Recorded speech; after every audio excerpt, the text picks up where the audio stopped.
We ask for understanding and knowledge that we need to be productive. So in Jesus' name, we ask that you lead us and guide us in all that we do, think, and ask.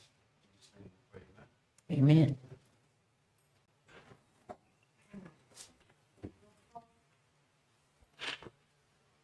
Mr. Jody White, Ms. Nancy Carrier, Mr. Folger Jolivet, Present. Ms. Mildred Theory, Mr. Harold Taylor, Mr. Ken Moore, Mr. Alvin Stilly, Ms. Vivian Olivier, Mr. Wayne Ardoin, Here. Mr. Dexter Brown, Mr. Timmy Lejeune, Mr. Jimmy Edwards, Mr. Ernest Blanchard. Here. Thank you.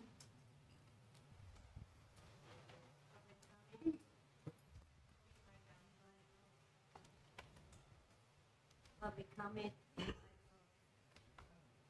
No. Items for discussion. First one is payment in lieu of tax agreement and lease agreement by and between St. David Parish and District as lessor and Appalachian Solar LLC. So the first one is with Nexera. We already have one working with them now, as y'all recall. So this one right here mirrors the first one. 65-35 split, and the sales tax goes straight to school board, and then half of the state sales tax will be eliminated and then paid to the district. Question, Madam Chair. Mr. Bellard, what is our percentage that we're gonna receive as parish government out of that tax Out of the that goes to the school board? Everyone is gonna get some of the tax. What is parish government? No, yeah, that's gonna be divided up as, it goes to the school board, they're gonna divide it up like they do any other sales tax that comes in. We get our 2-cent sales tax on the, Smooth Ride Home, and then the rest of the agencies in the parish get their taxes. Now, and there's also some provisions in there to whereas if it does go defunct, that property is turned back over to what it was originally. That's correct. That could be underneath our ordinance under the decommissioning plan. Okay. Thank you, Madam Chair. I have a question. I know one of the companies, when we found out about it, they had already gone and hand select some landowners to lease them some property and had been paying them rent for maybe like a couple of years. And when other homeowners found out about this, they were upset, and so was I, because they were not given a fair chance, because there were others in the area who had like 40 and 50 acres of land that they would have been happy to lease, but they didn't know anything about it. So I would hope that if we go forward with this, that we would have them go to the clerk of court's office, get a list of every landowner in the area that they are referring to, and make sure that these people have the opportunity to be invited to like a public meeting where they can discuss what's going to happen, and they can have the opportunity, if they want to have their land looked at, to possibly rent it, and not just put something there and us, I don't know about everybody else, but they even have been having meetings, and I didn't know anything about it, and some of it was in my district, but nobody had said anything until I started questioning around and found out what was going on. So I would hope that it would be more openly to the public, especially those in that area, and everybody given the same opportunity if they're landowners and want to lease some of their land to do so, and not just a few select people. So when it comes to that part of it, that's a business decision that these companies have to do. They have land people that go out there and pick the land that's needed. Not everybody gets picked. And there's no requirement saying that they have to require, that they have to go and ask everybody. But we do have a public hearing, and everybody is invited to the public hearing whenever everything comes out. It's nothing that we can do. We don't have any zoning in our parish, so we can't make people do something that's not in our ordinance or anything. I can ask them, but again, like you just got to finish saying, they hear a long time before they come see us, and that's because it's done to benefit the company. I mean, that's just how it is. There's nothing we can do about it. So that, to answer other people's questions is, you do what you can, we do what we can, but we don't have the zoning. And I promise you, the people that are affected by this now would want zoning. Prior to this, they don't want zoning. But if it affects them, now they want zoning. So you can't have both. So I can ask them, and hopefully they do it, but we can't require them to.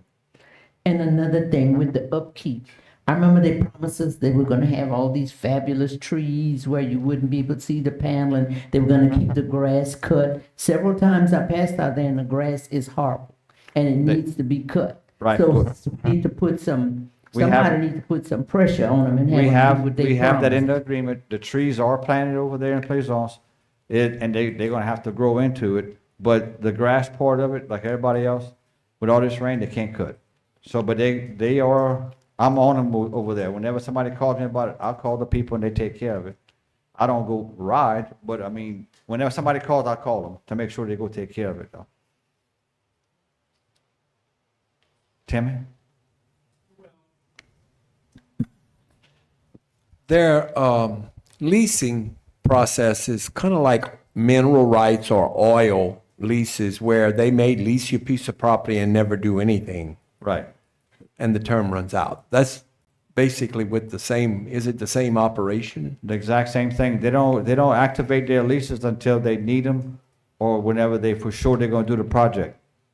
So they pay a small stipend to hold it, but it's not activated until they're ready to pull the trigger, which could be, 3 or 4 years down the line. No further questions, thank you. So we need a motion to accept it. Make a motion. Second, Mr. Partridge Olivet, Yes. Mrs. Mildred Theory. yes, Mr. Wayne Arduin, Yes. Mr. Timmy Legend. Yes. Mr. Jimmy Edwards, Yes. Mr. Ernest Blanchard. Yes. Motion passed. Hold on. Ms. Vivian's gonna have to vote. We need 7. Okay. Ms. Vivian Olivier, Yes. motion passed. And the next item is basically, it's the same company. It's just authorizing us to go into an agreement with Boulevard Associates LLC. It's Next Era Energy. Yes, ma'am. I'll move on that. Second. Ms. Mildred Theory, yes, Mr. Wayne Arduin, Yes. Mr. Timmy Legend. Yes. Mr. Jimmy Edwards, Yes. Mr. Ernest Blanchard. Yes. Mr. Partridge Olivet, Yes. motion passed. Got Ms. Mildred? You voted? Ms. Mildred? Ms. Vivian Olivier, motion passed. So the next item is the pilot agreement with Cordelio Energy, which is the wind farm. Okay, this is the first of its kind for us in our parish. We did pass an ordinance, everything's in compliance. It mirrors the solar ordinance and mirrors the solar agreements. We did the same thing, 65-35, the same percentages of everything. And before people, during these conversations, they were talking about the noise and the footprint. So we went to Mississippi and looked at one of the farms, one of the newest farms that they had, not Cordelio's, but I think another company. And the noise is to a minimum. It's hardly anything. If you hear it, you got to be close to it. The footprint is like a half an acre or 3/4 of an acre, and they can utilize their farmland at the same time. So I talked to the farmers in Mississippi, and they said if they had more farmland, they would lease out more land because it's a win-win for them. And I think I think it's something like one for every 250 or 275 acres. So you're not gonna see a whole bunch of them.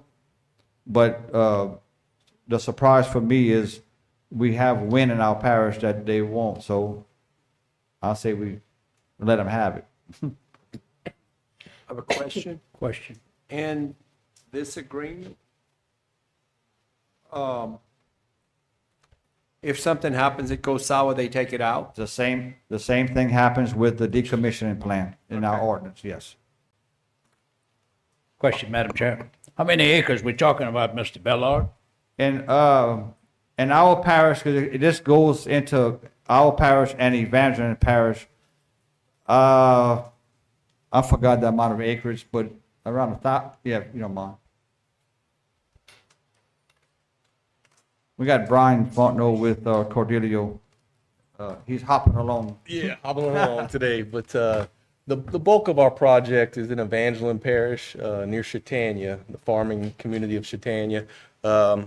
We've had a lot of success with speaking with landowners. Those farmers really like the idea that it's not going to take their land out of its primary use of agriculture. As to date, the project has a footprint of about 18,000 acres.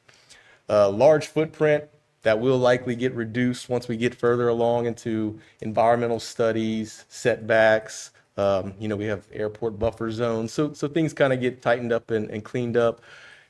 In St. Landry Parish, we currently have about 1,200 acres right there at the border of Evangeline and St. Landry, kind of on the western side of the parish. Question, Mr. Fontenot. Yes. Everything is gonna be on the north of Highway 190? Yes, sir. That's correct.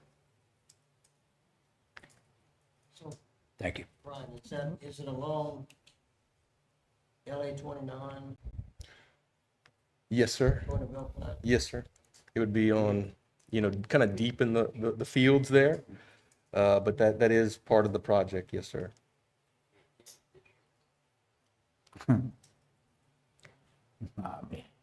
We're a little ways away from any kind of construction, looking at probably likely 2030 to get through all of the permitting and studies ahead. So we're relatively early, but the land work is kind of coming towards an end.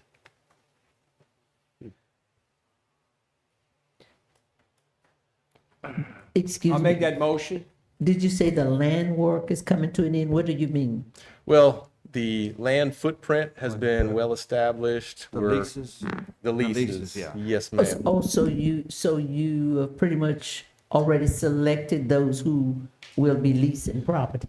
Not entirely accurate. The overall boundary of the project has been established. We've done Okay. a number of studies before we even go into an area to figure out, let's make sure we stay out of these airport buffer zones, any kind of wetland areas. So we've established a boundary, and we've partnered with the majority of the major farm landowners. But there's a lot of remaining landowners in that boundary that we're going to continue to reach out to over the next several years, most of which would be 100-acre owners or less.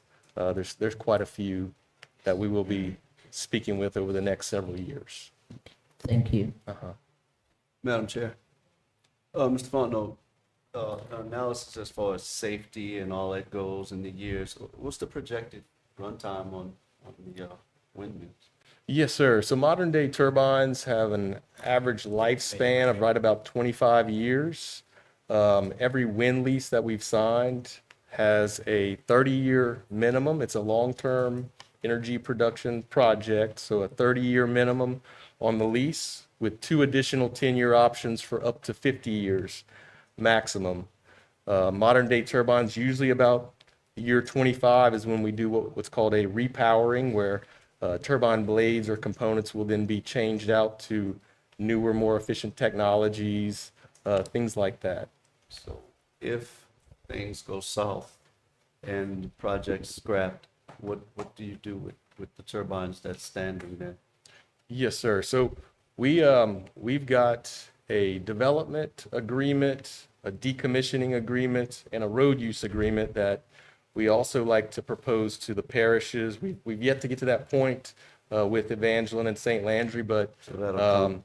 we certainly want to get those in place to make sure we're taken care of, and none of these assets would be left on site at the end of the life of the project, or in the rare event of a bankruptcy of our company. And also to mention, at a certain point in time, a lot of the blades and components ended up in the landfill. Thankfully today, over 95% of all the components are recycled.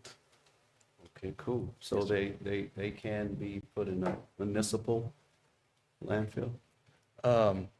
Yes, well, when we decommission, majority of it will be taken off-site for recycling.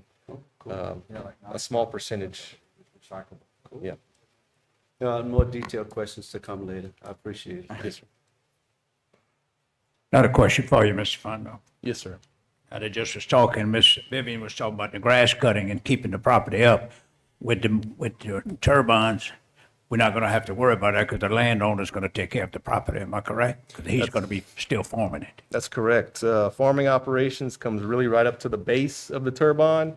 We have what's called a beauty ring at the base of each turbine, usually about a 40-foot diameter buildup of aggregate and stone, keeping that base clean, but those crops and plants, We won't have that problem like they have with the solar panel. no, sir.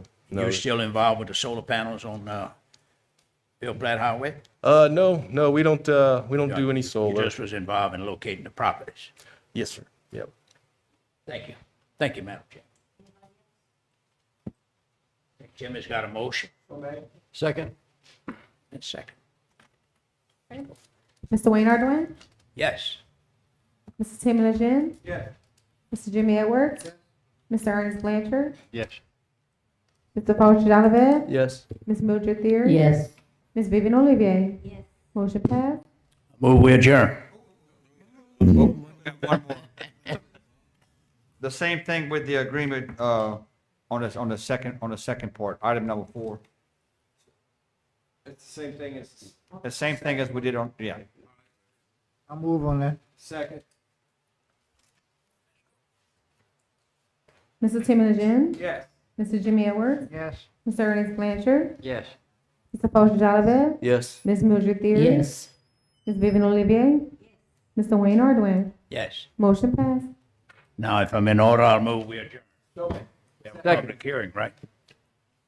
Mr. Jimmy Edwards? Yes. Mr. Ernest Blanchard? Yes. Mr. Paul Shalabed? Yes. Ms. Mildred Yes. Theory? Ms. Vivian Olivier? Mr. Wayne Ardoin? Yes. Mr. Timmy Legend? Yes.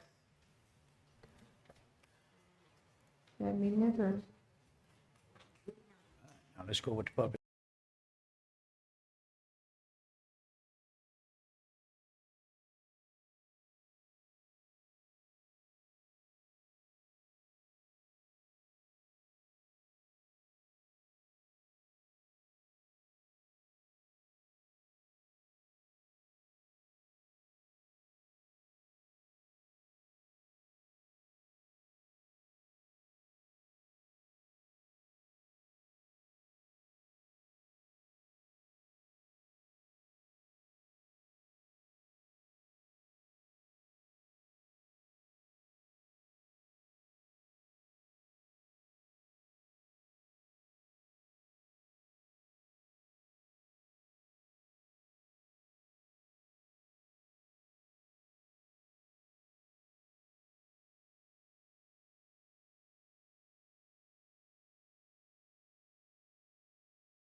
hearing on, Wednesday, June 25th. And ordinance number 2025-017, sponsored by Councilman Kenny. Amending the code of ordinances to repeal and replace ordinance 2020-24, code of law at 1, chapter 24, article 1, licenses and regulations, section 2434, relative to the local health care provider participation St. Vandal County in accordance with LA RS 40-1248.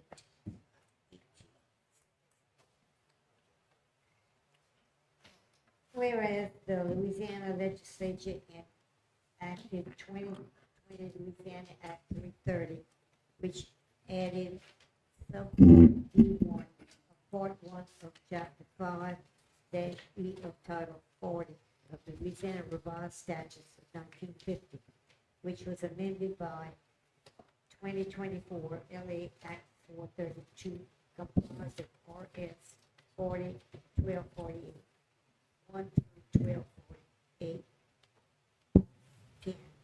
Create and provide for a local health care provider participation program for the purpose of financing state and local health care expenditures under Medicaid through an assessment on certain local hospitals within a parish. Whereas the cost of health care is increasingly expensive. Madam Chair, it goes on a long ways, but the first paragraph is what we needed. And basically, all we're doing is, remember in 2020, we passed an ordinance dealing with the same act. But since then, the law changed on it, so we need to revise it. So instead of revising something, we're just taking one out, put another one back in to replace it to meet the local standards now. So that's the basic gist of it. We already have one in place. We never used it. But since the law changed, we need to redo the ordinance. So that's all we're doing with this one. This is going on throughout the whole state.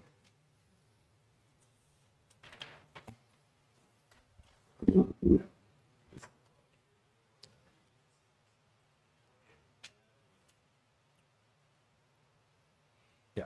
Is there anyone to, like, from the hospital, or you can give detail of? Yeah, I mean, we have some people here from the Eunice Hospital. Yeah. Are they gonna If speak? you don't, David, you want to? Okay, you want to come up? Yeah, just, yeah. Just to let y'all know, we've passed it in Webster, Vernon, So- and Lincoln Parish. State your name and stuff. Oh, Sam Fulton.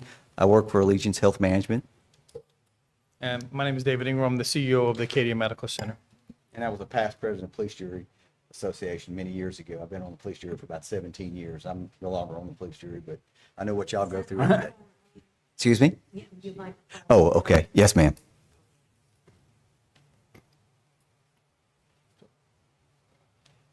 Any questions about the Questions bill? we can answer for you or anything? Mr. FJ had a question. LJ? Just need to speak to the mic. Okay. I wasn't here when our first ordinance was put together, and Okay. I would like to know exactly what this ordinance says in a few words. Basically, what the hospital will do is write a check to the police jury. Then that money will go to the state of Louisiana to help do a provider tax. I'll call it a provider tax for right now, but it's not really a tax. It's a self-imposed tax, not to the general public, but to the hospital. That will take that money, they're doing it in Texas now. They'll take that money, they'll send it to the feds, and for every dollar that the state has put up through the different hospitals in the state, they'll bring down, let's say, $1 to $3 or $1 to $2, let's say. they'll bring down more money to go back to the hospitals based on what they paid on the provider tax. In other words, we as a provider will pay a tax to the police jury. The police jury will send the money up to the state of Louisiana. The state of Louisiana will send that money up to the feds, come back down, and then the state of Louisiana will disperse that money back to each hospital based on what they paid. It's a formula they have. It's a big, huge, long formula. Wow. And it's going to really help rural hospitals, folks. I mean, y'all have no idea how big this is to rural hospitals. Yeah, there was an article today where I saw where 700 hospitals across the state are looking at closing because it just, people can't afford to drive 50 miles to another hospital. And most of our hospitals in rural Louisiana, most of ours are on Medicaid, not Medicare, but Medicaid. And let's say to do an orthopedic surgery, it may cost $4,000, but we get reimbursed $3,000. I'm using an example. So it's just very, very difficult the margin there is very, very small to make a profit, to keep the doors open, to buy, you just got a brand new MRI or CT? Yes. CT, that's $1 million. That's a lot of money to put back and reinvest into the communities. And that's what we'll be able to do. This will help us reinvest back all this money back in the community, back into the hospital, update everything that we need to update in the hospitals across the whole state of Louisiana. So the original ordinance that was adopted in 2020, and that these 5 years, how effective has that been? It's actually been, It's been working? yes. What we use now, they have what they call the Rural Hospital Coalition is getting back some money. This will be additional money to help us make a little more money to go back into the hospitals, hire more employees, hire more nurses, get kids in school, get them to come back to our local communities. And it will not affect people coming to the hospital. In other words, like if you come to the hospital, I'm not going to charge you this. That's not, we can't do that in the way it works by the state. We have to do it out of our own money, pay y'all. So the insurance companies, they won't be paying the private tax. We'll get paid by the CPT codes, and that's all we can charge is what we're legally can charge to the CPT codes. So we'll have to put money aside, which is a smart thing to do. We put up $100 to get back $300. Now, they have a big formula. I don't know the exact amounts and everything, but that's how basically it works. And it will come back to the state. The state will just reimburse each hospital. We have one hospital that's going to be in trouble because they may not be able to do this program because of the way the system is built. So we're trying to work where you can do what they call a multi-district. So we can't do anything until we know after the big bills pass in Congress, but we're hoping it will get passed and we can help another rural hospital because you have to have 2 hospitals in the area for this to work, and at least 2 hospitals to work with this. Very complicated, but it's a great thing for your community, not just for one hospital, but all your hospitals in rural Louisiana. And like I said, it is a tax, but it's a tax that the taxpayers do not pay, just the hospital. And they've been doing this in Texas for years. We just are behind the 8 ball a little bit. We're trying to catch up and get this going. So, can I? Yeah. Yeah, sure. So it's just kind of like a Medicaid reimbursement in a way? It is, I would say, but you got to understand, it's not a Medicaid reimbursement. It's a cost reimbursement based on what you pay on the tax, whatever the provider tax is that each hospital pays. We may pay, let's say, $100,000. Our hospital in Ruston may pay $300,000. So they're going to get back more money. It just depends on what the tax is allocated to. And we don't know that because the state of Louisiana Department of Health and Hospitals will tell us what we need to pay because there's some kind of formula there that they're using. But this will help keep y'all open. Oh, absolutely. Yes. Not just us, but rural hospitals across Louisiana. This is huge. So it won't hurt the patients in no way. Oh, sir. no, No, sir. this will help the patients. We won't have to send you away. We'll have more staff hopefully to hire. We can buy equipment. We can go fix air conditioners. We can pay the electric bill. It will go back to a general fund that we can reinvest back in the community. And I can promise you, Mr. Rock Bordelon that owns the company, he is very, very insistent that all this money gets reinvested back in each hospital. How will this cuts to Medicaid affect this? That's it's kind of separate, but it's not, the cuts in Medicaid. They are still working on it, and I can tell you, I feel that it's not going to affect us at the present time, but we don't know until Congress passes. You never know what they're going to do, but hopefully it will work for us Mr. Bordelon and a group of people from Louisiana have been up in Mike Johnson's office with Senator Thune to work out the issues, because Louisiana has one of the highest Medicaid populations in the country. I think the highest. And so it's really going to affect Louisiana.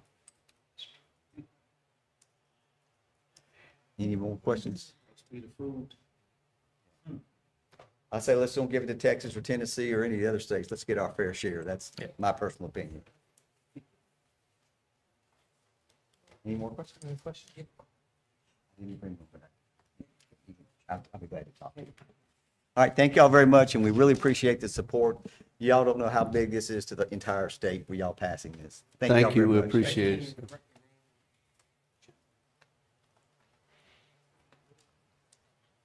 No. I was under the impression.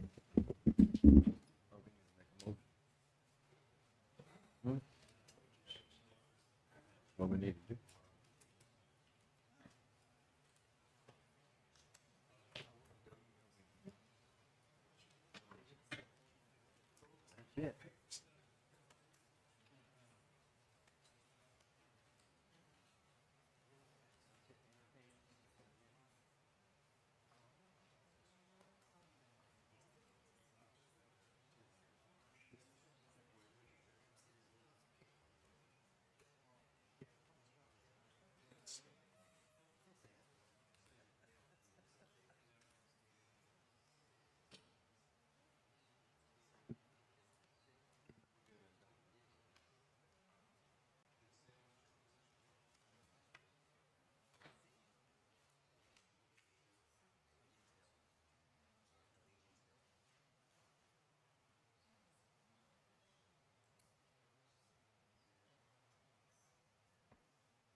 Officer Jolivet, Oh, yeah, present.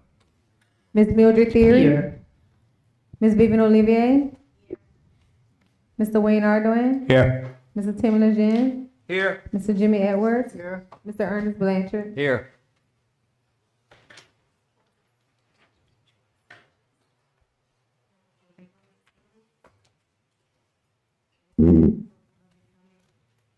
No. You just did that here. Needs to be adopted. Ordinances to be adopted. Ordinance number 2025-017.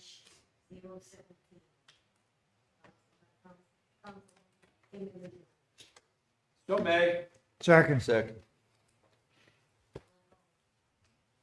Ms. Mildred Theory, Yes. Ms. Vivian Olivier, Mr. Wayne Ardoin, Yes. Mr. Tim Lejeune, Yeah.